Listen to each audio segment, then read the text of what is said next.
સન્માન કાર્યક્રમ યોજાયો। કુકમા ગામના સિનાઈનગર ખાતે ઉનાળુ વેકેશન પૂર્ણ થતા અને નવા શૈક્ષણિક સત્રના પ્રારંભ નિમિત્તે સાર્થક મહિલા વિકાસ ટ્રસ્ટ દ્વારા માતા સાવિત્રીબાઈ ફૂલે સન્માન કાર્યક્રમનું આયોજન કરવામાં આવ્યું હતું। ટ્રસ્ટના અધ્યક્ષ શ્રી હંસાબેન ચાવડાના અધ્યક્ષસ્થાને યોજાયેલા કાર્યક્રમમાં ધોરણ 1 થી 10 સુધી સારા ગુણ સાથે પાસ થયેલા વિદ્યાર્થીઓને નોટબુક, બોલપેન અને મોમેન્ટો આપી સન્માનિત કરવામાં આવ્યા હતા।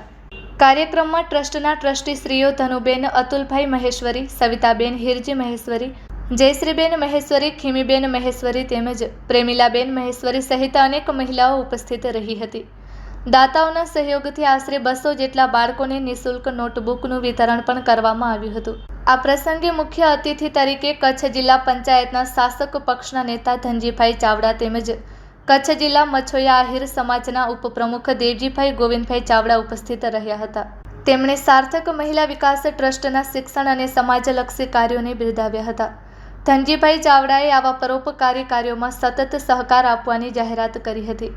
સિનાઈનગર યુવા સંગઠન અને ગ્રામજનો દ્વારા આમંત્રિત મહેમાનોનું સન્માન કરવામાં આવ્યું હતું। ટ્રસ્ટના અધ્યક્ષ શ્રી હંસાબેન ચાવડાએ જણાવ્યું હતું કે ભવિષ્યમાં પણ ગરીબ અને જરૂરિયાતમંદ બાળકોના શિક્ષણ માટે ટ્રસ્ટ સતત સહયોગ આપશે। કાર્યક્રમનું સંચાલન PM મહેશ્વરીએ કર્યું હતું।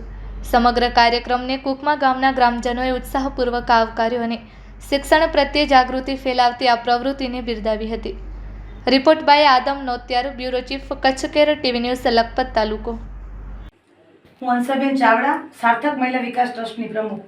આજે અમે સિનાઈનગર કુકમા ગામ સિનાઈનગરની અંદર માતા સાવિત્રીબાઈ ફૂલે સન્માન કાર્યક્રમ રાખેલ હતો કે જેમાં જે દીકરીઓ દીકરાઓ બાળકોના જે 70% ઉપર આવ્યા હતા એનું સન્માન કરવામાં આવ્યું હતું અને બુક્સ વિતરણ કરવામાં પણ આવ્યું હતું કે જે દાતાઓના સાથ સહયોગથી બુક્સ વિતરણનું અને સન્માન કાર્યક્રમ રાખેલ હતો જેથી કરીને બાળકોને ઉત્સાહ વધે અને જે બાળકોને 70% ઉપર આવેલા હતા એનું પણ અમે મોમેન્ટો આપી એનું સન્માન અમે કરવામાં આવ્યું હતું કે જેથી કરીને આવતા વર્ષે એનાથી પણ વધારે મહેનત કરે બાળકો, એને ઉત્સાહ વધે।